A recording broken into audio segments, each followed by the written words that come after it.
उद्धव ठाकरे आणि एकनाथ शिंदेंमध्ये आरोप प्रत्यारोपांच्या फैरी सुरूच आहेत। शिवसेनेच्या वर्धापन दिनाच्या दिवशी उद्धव ठाकरे आणि एकनाथ शिंदेंमध्ये चांगली जुंपली होती।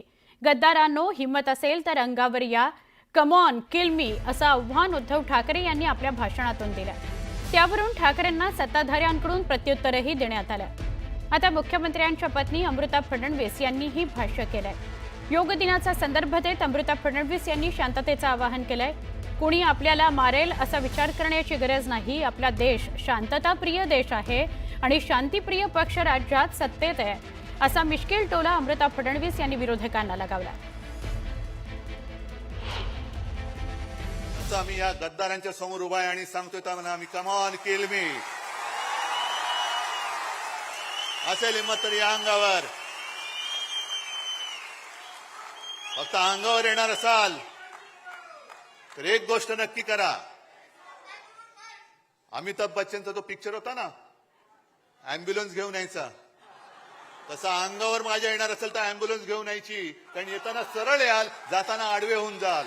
म्हटलेलं आहे की जो शिवसेनेला संपवायचा प्रयत्न करेल त्याला आम्ही कसलाही विचार करायचा काय म्हणले? आज आंतरराष्ट्रीय योग दिन आहे आणि योग काय सांगतं? योग आहे शांतीचं प्रतीक। प्रत्येक माणूस किंवा प्रत्येक ऑर्गनायझेशन एक्झिस्ट करणारच आणि आपल्याला असा विचार करायची गरज नाही आहे की आपल्याला कोणी मारेल किल करेल। हा शांतिप्रिय देश आहे, शांतिप्रिय पार्टी आहे पॉवरमध्ये महाराष्ट्रात, तर सगळे एक्झिस्ट करतील लोकांच्या भल्यासाठी। उपमुख्यमंत्री एकनाथ शिंदे यांनी योग दिन कार्यक्रमामध्ये सहभाग घेतला। याच आपण केलेल्या यशस्वी उठावाला याच दिवशी 3 वर्ष पूर्ण झाली आहे त्याची आठवण शिंदेंनी करून दिली। आजच्याच दिवशी आम्ही असा योगा केला जो खरं तर मॅरेथॉन योगा होता, मात्र त्याने राज्याचं भवितव्यच बदलून गेलं। या एका उठावामुळे राज्यातील जनतेचं भवितव्य बदललं असं शिंदे म्हणाले।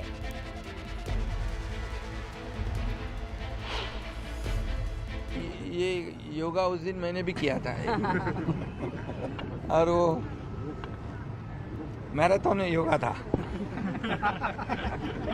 और इसलिए वो उस वक्त हमने ये जो परिवर्तन लाया है देश राज्य में, और आज जो मोदी जी के सपोर्ट से, अमित भाई के सपोर्ट से इस राज्य और केंद्र सरकार मिलकर हम डेवलपमेंट कर रहे हैं। आज आप ये जो मरीन ड्राइव देख रहे हैं, पहले यहाँ पर ऐसी व्यवस्था नहीं थी, और मरीन ड्राइव देखिए, कोस्टल रोड देखिए, अटल सेतु देखिए, मुंबई का विकास देखिए, जो भी है ये डेवलपमेंट पिछले 3 सालों से हो रही है।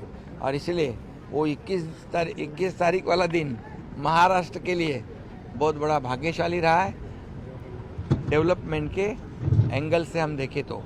और हमारा एजेंडा क्या है? Development development development.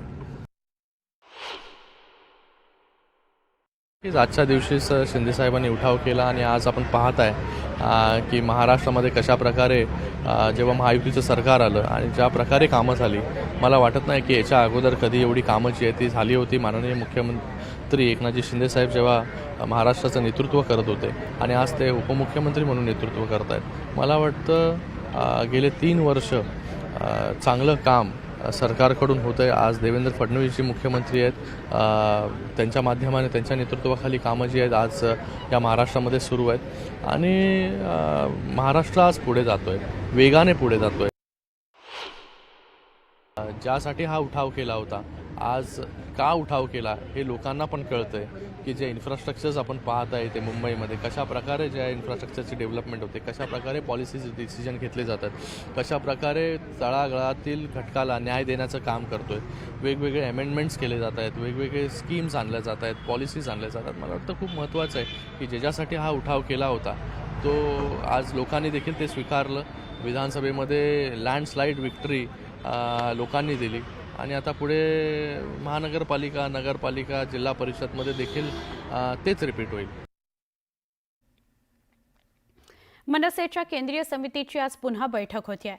मनसेच्या कामकाजाबाबत या बैठकीत आढावा घेतला जाईल अशी माहिती मिळते आहे। बैठकीमध्ये विभागनिहाय कामकाजावर चर्चा होणार आहे।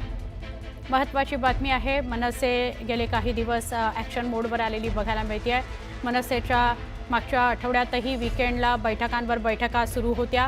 आणि आजही आपण बघतोय मनसेची महत्त्वाची पुन्हा एक बैठक आहे. विभागनिहाय कामकाजावर या बैठकीत चर्चा होणार आहे. बारामती तालुक्यातील माळेगाव सहकारी साखर कारखान्याच्या निवडणुकीकरता उद्या मतदान होत आहे. स्वतः उपमुख्यमंत्री अजित पवार यांनी निवडणुकीत सहभाग घेतल्यामुळे संपूर्ण राज्याचं निवडणुकीकडे लक्ष लागलंय. अजित पवारांच्या विरोधात भाजपच्या चंद्रराव तावरे आणि रंजन कुमार तावरे यांनी सहकार बचाव पॅनल उभा केलाय. तर शरद पवारांच्या पक्षाकडून बळीराजा सहकार बचाव पॅनलच्या माध्यमातून 20 उमेदवार उभे करण्यात आले. सगळ्यांकडूनच जोरदार प्रचार करण्यात आला. अशातच सगळ्यांकडून विजयाचा दावाही केला जातोय. त्यामुळे या निवडणुकीत कोण बाजी मारणार याकडे सगळ्यांचं लक्ष आहे.